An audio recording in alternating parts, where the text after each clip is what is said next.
Emily thought she knew her husband, David. She trusted her sister, Megan. But when secrets began to surface, quiet moments, missing time, a pregnancy with no clear father, Emily uncovered a betrayal that would dismantle her entire world. This is the story of how loyalty was shattered, how truth came too late, and how one woman found the strength to confront the people who destroyed everything she believed in. Emily Carson always thought she was one of the lucky ones. She had a job she loved, a home that felt safe, and a husband who made her morning coffee just the way she liked it. 2 sugars, no cream. From the outside, everything looked perfect. Her friends envied her stability, her neighbors admired her garden, and her co-workers often told her how lucky she was to have a man like David. He was thoughtful, funny in that quiet way that didn't demand attention, and responsible in ways that made Emily feel grounded. He never forgot an anniversary. He handled their finances carefully. He remembered to call her mother on birthdays without being reminded. Their home sat on a quiet cul-de-sac where everyone knew each other's names, and kids rode bikes past white fences in the summer. Emily had spent years building that life. It wasn't flashy, but it was steady, reliable. She liked things that way. There was comfort in routine: morning coffee, a kiss goodbye, texts during the day, dinner at 6. Emily always believed that if she did everything right, worked hard, stayed faithful, loved fully, things would go the way they were supposed to. Megan, her younger sister, was the opposite in nearly every way. She was spontaneous, wild, and always searching for something bigger. Emily loved her deeply, even though their paths had always been different.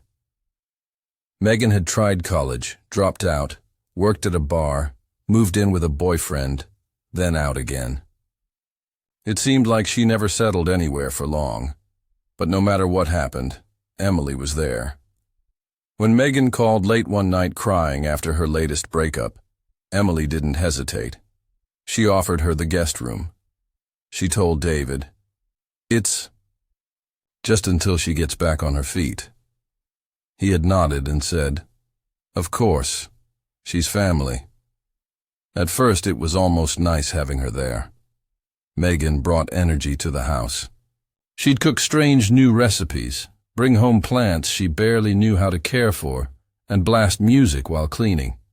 She wasn't always reliable, but she made Emily laugh in a way she hadn't in a while. David seemed to enjoy it too. He joked that their quiet house needed some shaking up.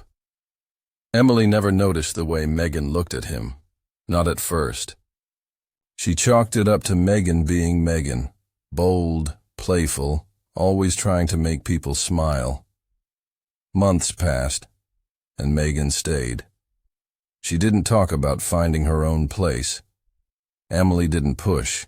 Family helped each other. That's what their parents had always taught them. And besides, Emily figured Megan just needed time. David didn't seem to mind either. He was busy with work, and when he was home, he was still attentive, still kind. Looking back, Emily sometimes wondered when the shift started. Maybe it was the first time she noticed David staying up late after she'd gone to bed, or when Megan started wearing makeup in the house when she never used to care before.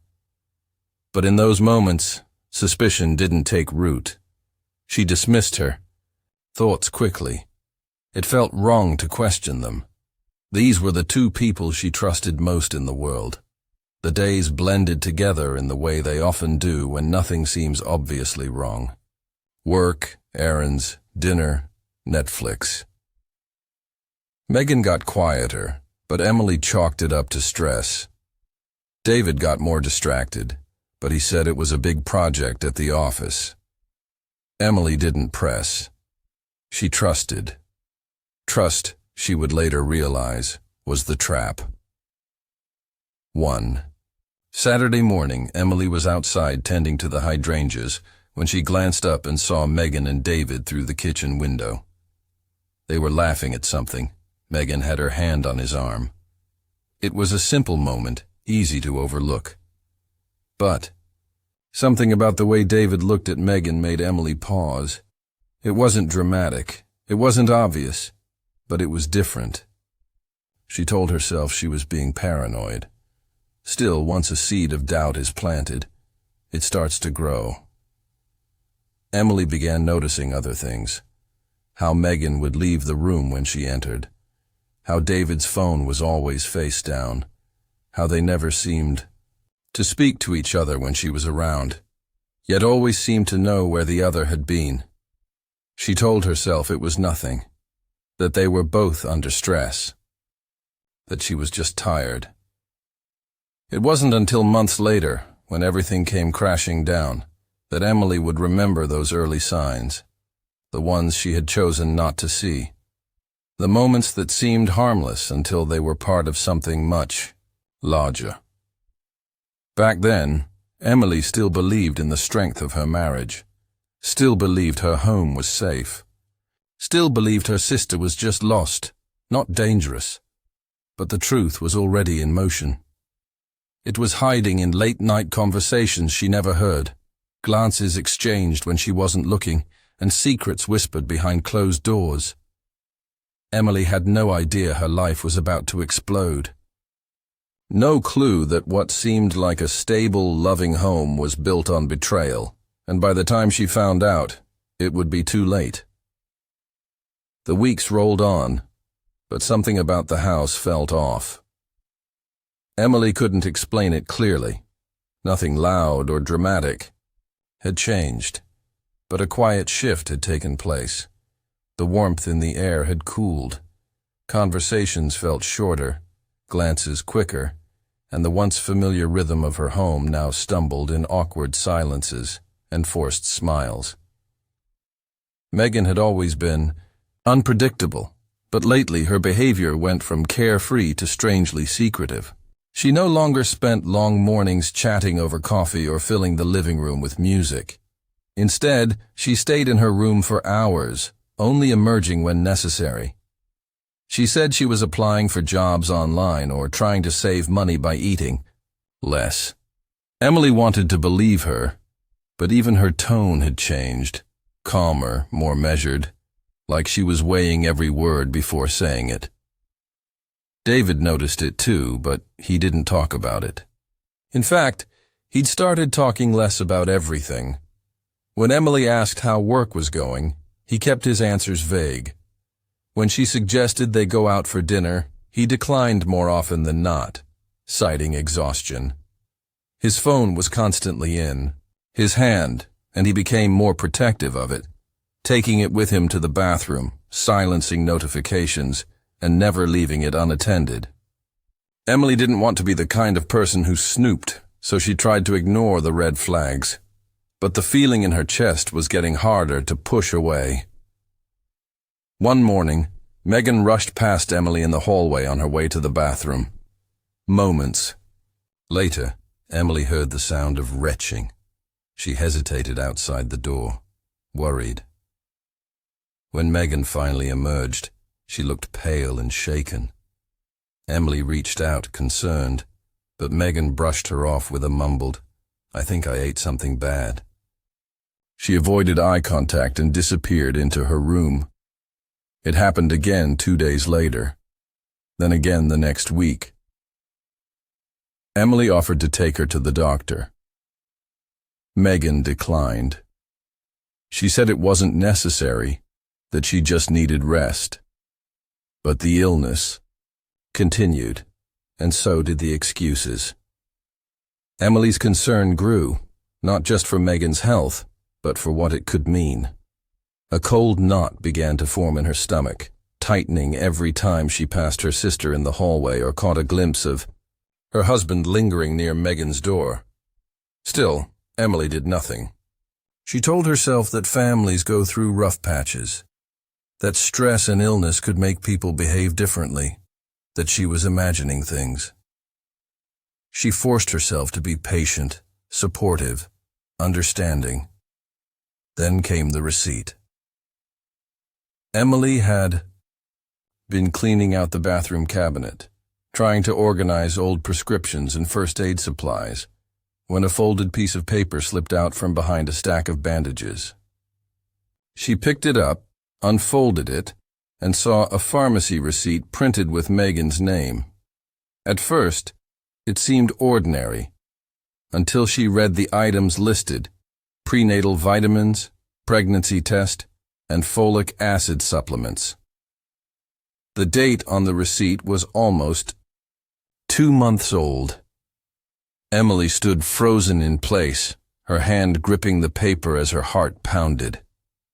Everything around her seemed to fade. The sick mornings, the sudden secrecy, the refusal to see a doctor. It all clicked into place in a way she hadn't wanted to imagine. Her sister was pregnant. Her mind reeled with possibilities. It could have been a mistake from a one-night stand. Megan had a history of impulsive choices. But something about that explanation didn't sit right. Megan hadn't been out much in recent months. She wasn't dating anyone. She rarely left the house, and then came the terrifying question that landed like a stone in Emily's chest. What if the father was someone she knew? What if the father was David? She tried to breathe, tried to calm herself down. It was too soon to jump to conclusions. She needed to be sure. But as the hours passed, every memory from the past few months came rushing back, recolored by suspicion. The late-night silences, the missing money. The way Megan and David avoided each other whenever Emily was nearby, but somehow never seemed uncomfortable sharing the same space. She didn't confront either of them that night. She couldn't. The fear of hearing the truth out loud was too overwhelming. Instead, she watched. She stayed quiet and observed, hoping for something, anything, that would give her an answer without her having to ask the question. The next day, she noticed Megan's phone left on the kitchen counter. Megan was in the shower, and for the first time, Emily allowed herself to cross a line she swore she never would. Her hands trembled as she opened the messaging app. There weren't many texts saved, but one stood out, a draft message never sent. Read. We need to tell her. I can't keep doing this. No name, no context, but enough. Emily placed the phone back exactly where she found it and sat down at the kitchen table. Her legs felt weak, her thoughts scrambled. The world she'd built, her home, her marriage, her family, suddenly felt like a stage set, carefully constructed to hide something rotten beneath the surface. She didn't sleep that night. She couldn't eat the next day. She was spiraling, trapped between wanting to scream and wanting to disappear. Somewhere in her house, her husband and sister were keeping a secret. And soon, she would find out just how deep that secret went. The morning light crept through the blinds, but Emily had been awake for hours. She lay still, staring at the ceiling, feeling the weight of uncertainty pressing down on her chest. The house was silent, except for the occasional creak of floorboards and the hum of the refrigerator. Nothing had been said, yet everything had changed. Emily could no longer pretend not to notice the tension. It followed her from room to room, clung to the walls, and curled into every quiet moment. She got up, made her way to the kitchen, and brewed coffee out of habit. David came in a few minutes later, offering a tired smile and a quick kiss on the cheek. Emily pretended to smile back. She watched him move through the space they had once shared with such ease, and it struck her how little she really knew what he was thinking. He asked her how she slept. She lied and said fine. He mentioned a meeting he had that afternoon. She nodded, barely listening. After he left, she sat at the kitchen table, staring at the same receipt she had found days ago. The words blurred in front of her, but the message was clear. Megan was pregnant, and the signs, those subtle, creeping signs, were pointing toward one terrifying possibility. Emily needed proof. She needed to be certain. Accusing David without evidence felt dangerous. It would change everything. But waiting in silence was slowly unraveling her. She started looking through David's laptop.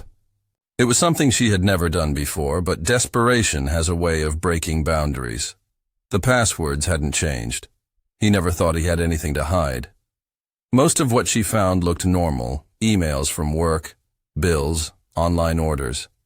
But buried in the browser history were visits to baby gear websites. Late-night searches for how to support someone during pregnancy. No bookmarks, just traces. Enough to make her skin crawl. Then she checked the shared Google Calendar. There were odd entries marked simply as meeting or errand on weekends, when she knew David hadn't left the house for work. One entry stood out: a hotel reservation from 2 months ago, just for one night, just one guest. When she looked up the date, she remembered it clearly. She had been at her mother's for the weekend, helping with some paperwork. She had invited Megan to come with her. Megan had said she was feeling under the weather. Emily's heart sank. She remembered coming home early that Sunday afternoon. David hadn't expected her. Megan had been in the living room, hair wet, wearing one of Emily's bathrobes. David had looked surprised to see her. She hadn't thought anything of it at the time. Now that moment played on repeat in her head. Her next step was the hallway camera. It was small and barely noticeable, placed mostly for security. It faced the front door and the hallway that connected. The bedrooms. She had nearly forgotten about it. The footage was saved automatically on a cloud account she hadn't checked in months. It took hours to go through it. Most of the clips were boring. People walking in and out, deliveries, the occasional visitor. But then she saw it. One night, 2 months ago. She had gone on a business trip. The timestamp showed it was close to midnight. David entered from the living room, paused, and walked toward Megan's room. Seconds later, the door opened. He stepped. Inside. The door closed. He didn't come out until nearly 3 a.m. Emily stared at the screen, her breath caught in her throat. That was it. She didn't need anything else. The pieces were no longer scattered. They had fallen into place with horrifying clarity. Her husband had been sleeping with her sister, and her sister was pregnant with his child. She sat in the dark for hours, trying to process what she had seen. Rage came first, then sadness, then disbelief. But above all was the question that wouldn't let go. How long had it been going on? Was it just one night? Or had this been a full-blown affair? She began tracking patterns, dates, times, trying to understand the timeline, and the more she pieced together, the more betrayed she felt. The late-night texts, the tension, the secrecy. It had been happening right in front of her, and she had ignored her instincts. She didn't confront them right away. She wanted to. But the words wouldn't come. She didn't want to give them the satisfaction of seeing her broken. So instead, she waited, observed, took notes, let them believe she still knew nothing. In public, she kept up appearances. At home, she smiled when they spoke. She cooked dinner. She asked about their days. But inside, something was cracking.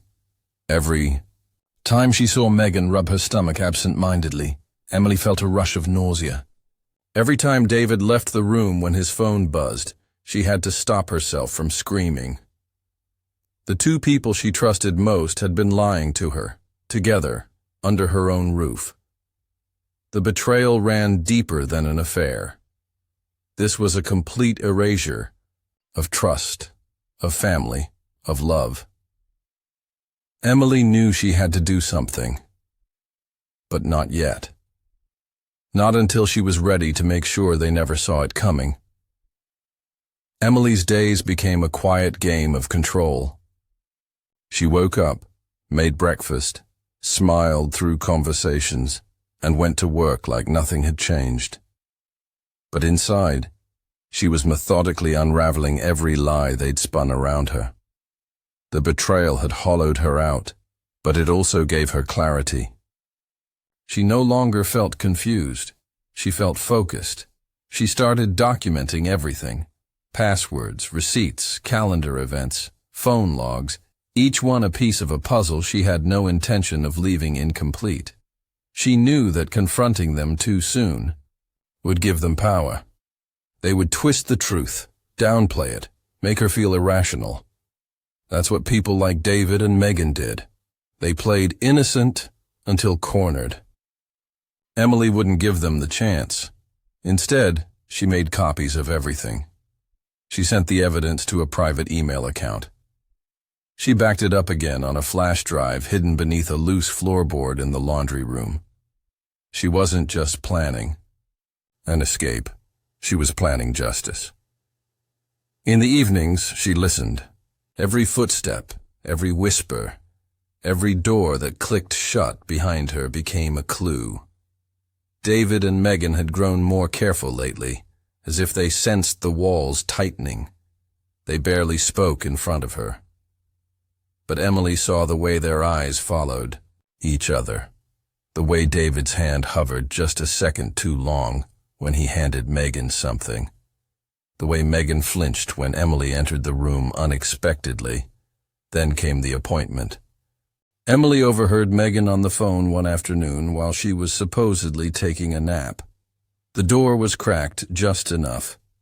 Megan spoke in a low voice, repeating the word clinic and saying something about checking progress. Emily's stomach turned. The baby was real, and Megan wasn't planning on hiding it forever. That night, Emily sat at the edge of her bed, staring at her wedding photo. The smiling couple in the frame looked young and hopeful. They didn't look like people capable of betrayal. But that was before years of secrets had been piled beneath them. She placed the photo face down in a drawer. The next morning she followed Megan. She told David she had errands. She waited 10 minutes after Megan left, and then tailed her car through the quiet suburban streets. Megan drove to a small medical building on the outskirts of town. Emily parked far enough away not to be noticed. Through the glass doors, she saw her sister approach the reception desk and hand over paperwork. The nurse pointed toward a hallway. Megan disappeared down it. Emily sat in her car, gripping the steering wheel. She didn't need a confirmation. She already knew. But seeing her sister walk into that office made it real in a way nothing else had. This wasn't an accident that could be explained away. This was a decision, a choice they had both made, again and again. Later that night, David was unusually quiet. He kept checking his phone, pacing, pretending to watch television. Emily stayed calm. She asked about his day, made casual conversation, and studied the panic behind his eyes. He knew something was off, but he didn't know how much she knew. That was exactly how she wanted it. By the end of the week, Emily had everything she needed: dates, receipts, medical confirmation, and digital proof. She spoke to a lawyer, a woman named Claire, who listened carefully and never interrupted. Claire confirmed what Emily had suspected. She could file for divorce and retain control of the house. She could build a case around marital misconduct. The betrayal wasn't just emotional. It was provable. But Emily wasn't ready to walk away. Quietly, she organized everything into a folder, placed it in an envelope, and sealed it with trembling fingers. Then she planned dinner. One last, perfect dinner.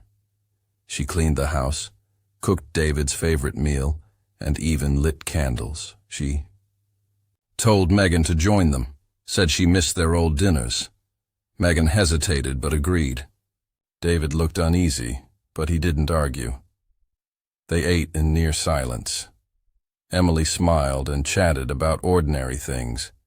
She asked Megan how she was feeling. She asked David how work was. Then, as the plates cleared, she stood up and placed the envelope in the center of the table. Neither of them touched it at first. Then Emily said in a voice calm and level that she knew everything. The room went still. Megan's face turned white. David's hands dropped to his lap. No one spoke. Emily explained how she had found the receipt, the online searches, the video footage, the appointment at the clinic. She left no room for denial. She laid it all out. With the precision of someone who had thought of every angle.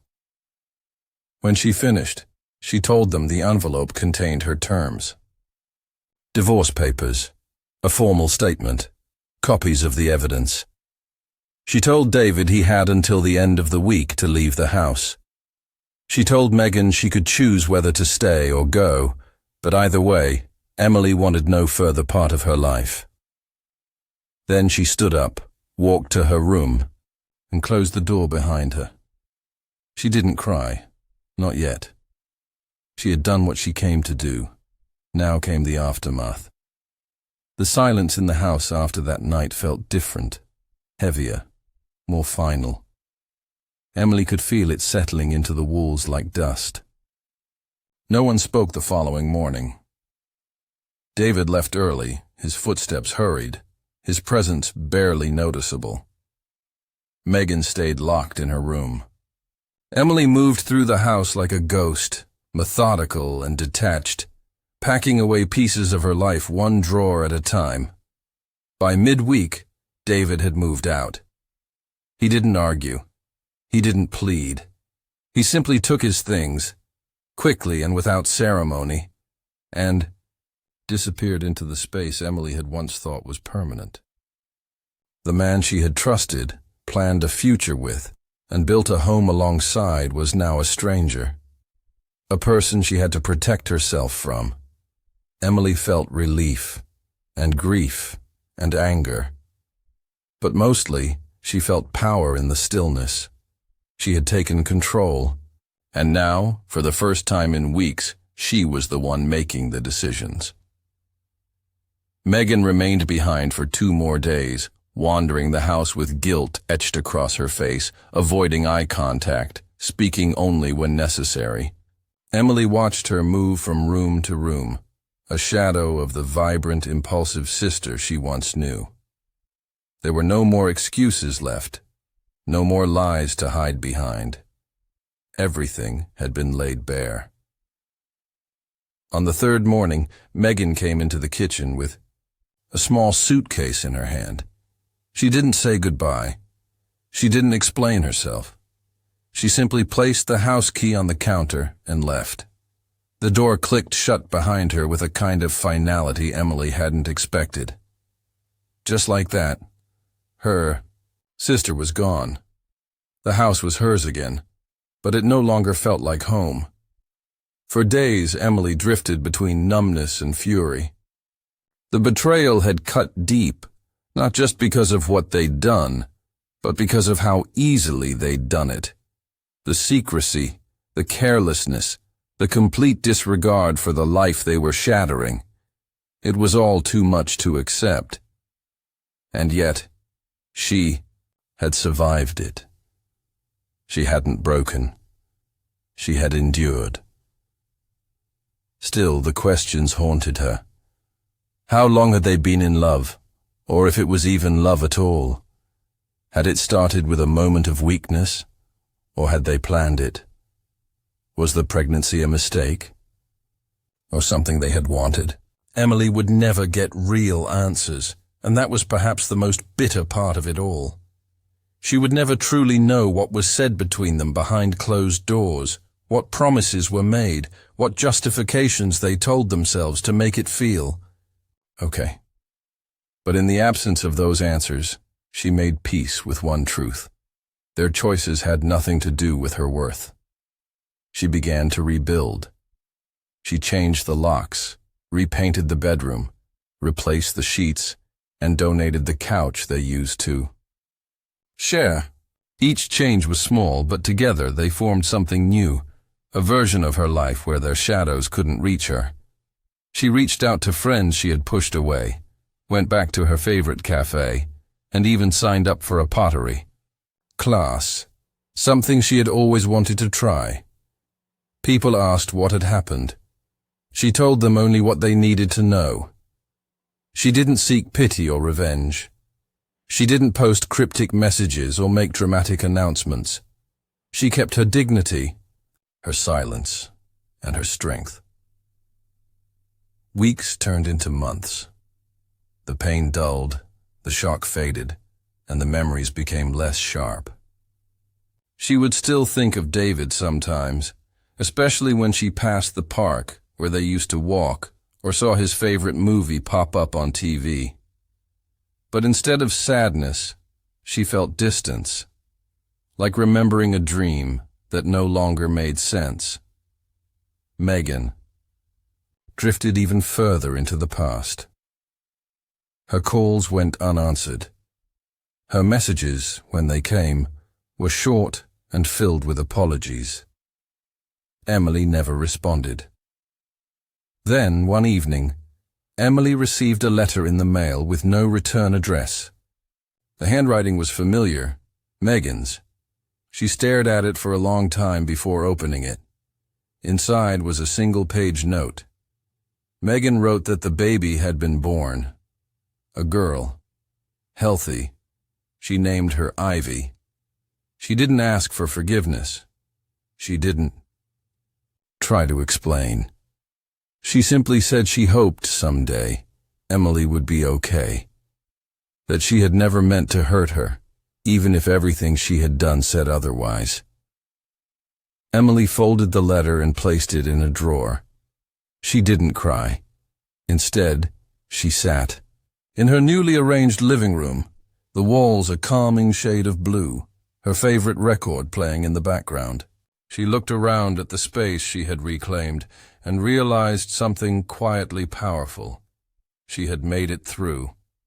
The betrayal would always be a part of her story, but it would not define her. She had uncovered the truth, stood up for herself, and walked away with her integrity intact. In the end, Emily didn't need an apology or closure from the people who broke her. She had given it to herself.